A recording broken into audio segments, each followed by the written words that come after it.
আসসালামু আলাইকুম প্রিয় ইউটিউব ভিউয়ার্স। আজকে আমরা পেঁপের বাগানের নতুন করে যে দুটো পেঁপের বাগান করছে তার ভিডিও আপনাদের মাঝে নিয়ে আসবো। এটা হচ্ছে প্রথম বাগানের গাছ, যেটা আমরা দ্বিতীয় লটে লাগাইছিলাম। এটা হচ্ছে গ্রিনল্যান্ডে। আপনারা দেখতে পাচ্ছেন গাছের বর্তমান গ্রোথ বা সাইজ। এটা লাগার মিনিমাম 35-36 দিন হচ্ছে।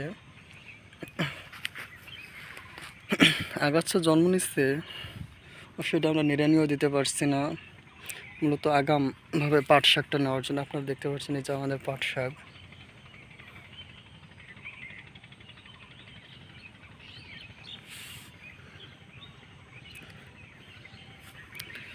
আমরা এখানে আরেকটা জিনিস দেখাবো।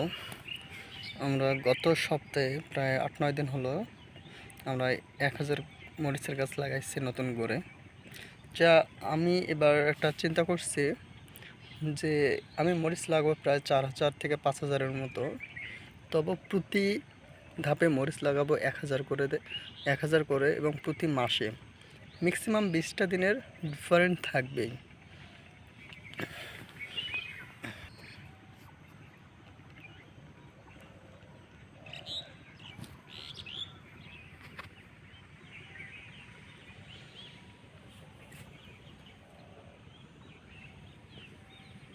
আমি যদি আরেকটু দূর থেকে আপনাদের দেখাই, আপনারা দেখতে পাচ্ছেন যে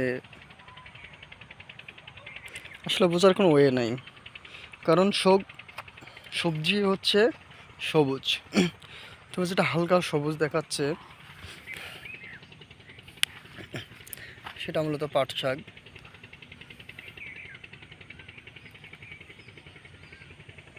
ঘাসও হয়েছে মোটামুটি ভালোই। শাক উত্তোলন না করা পর্যন্ত হয়তো নিড়ানি দেওয়া এটা পসিবল নয়।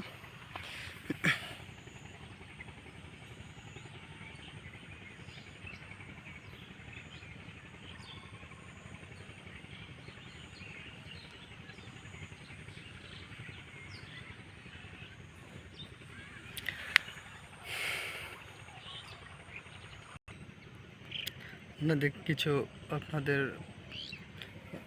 পাট গাছ, পাট শাক বের হচ্ছে। হোক সব জিনিস বা যে কোনো একটা জিনিস যদি একসাথে আসে, সেটা বাজারজাতকরণ বা বিক্রয় অনেকটা ক্রিটিক্যাল হয়। এই জন্য ধাপে ধাপে করা, যাতে এটা সহজে কোনো সমস্যা না হতে পারে।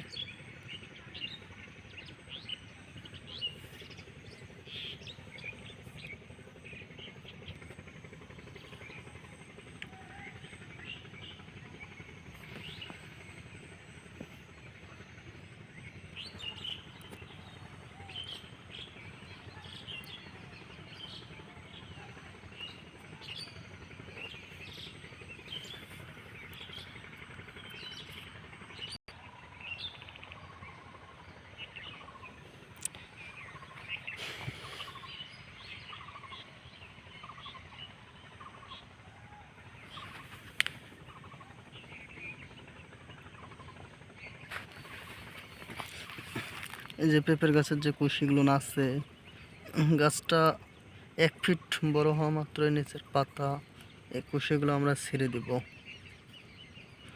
যাতে এই ব্রাঞ্চগুলোতে খাদ্য না যায় গাছটা সহজে বড় হয়। ঠিক প্রত্যেকটা গাছ আমরা এইভাবে পরিষ্কার করে দেব।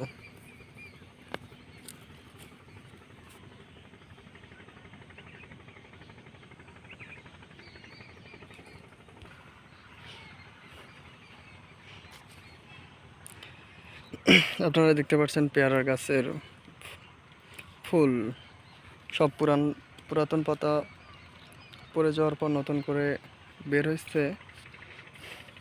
এই যে যে ডালগুলো আসছে এগুলো আমরা ভেঙে দেব, যাতে গাছে যে খাদ্যটা উপরের দিকে না গিয়ে সোজাসুজি ফুল এবং ফলের দিকে চলে যায়। শুধু এটা না, আমরা যে ভাঙ্গা দিতেছি কিছুদিন পর লক্ষ্য করা যাবে যে দুইটা পাতার, এই যে ভাঙলাম দুইটা পাতার দুই সাইড থেকে নতুন ব্রাঞ্চ বের হচ্ছে, অর্থাৎ গাছের নতুন শাখা প্রশাখা বের হবে।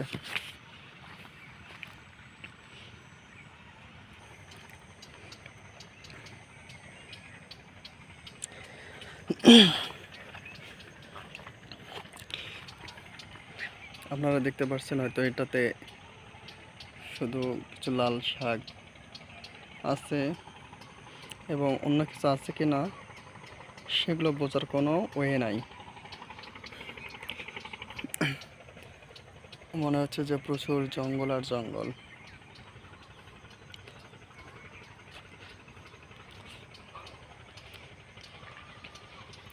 হয়তো আমরা আগামী সোমবার শুক্রবার মোটামুটি শাক এটা পুরোটাই উত্তোলন করব বাজারে বিক্রি করার জন্য।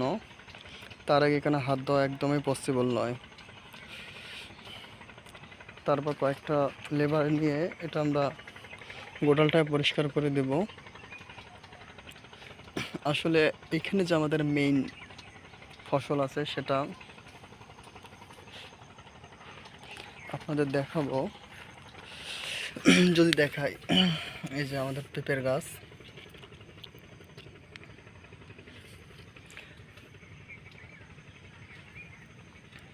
আছে, হয়তো এগুলো একটা একটা করে দেখানো লাগবে। এবং আছে মরিচের গাছ,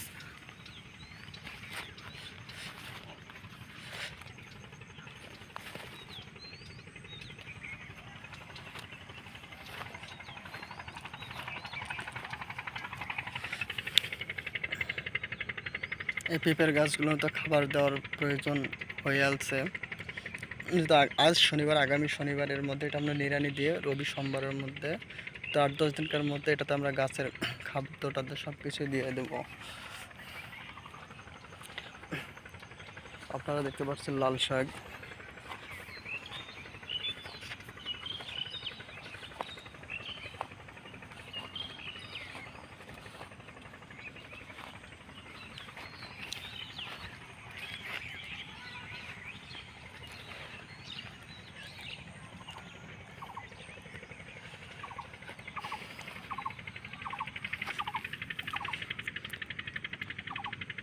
এখানে আমি পেঁপের গাছটাই বেশিরভাগ দেখাই, কারণ এটা আমরা একটা পেঁপের বাগান করব।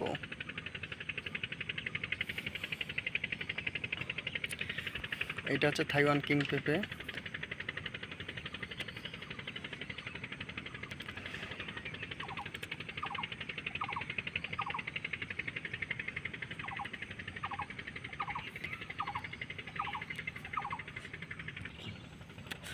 আমরা ধারাবাহিকভাবে কাজগুলো দেখাতেছি, আপনারা দেখেন।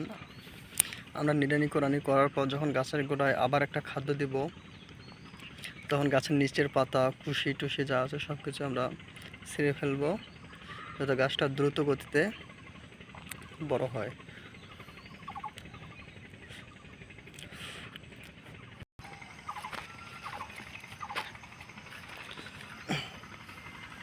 আমাদের এখানেও গাছের ফুল জ্বালা চলে আসছে, আমাদের কীটনাশক প্রয়োগ করা খুব জরুরি হয়ে পড়ছে।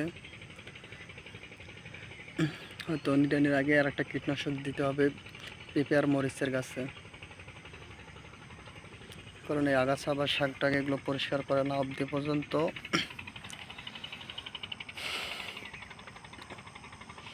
এখানকার কোনো গাছেই সবল করে নেওয়া যাচ্ছে। এটা মূলত আমাদের দ্বিতীয় পেঁপের একটা বাগান। আজকে এই পর্যন্ত। আসসালামু আলাইকুম, সবাই ভালো থাকবেন, আমাদের জন্য দোয়া করবেন। আল্লাহ হাফেজ।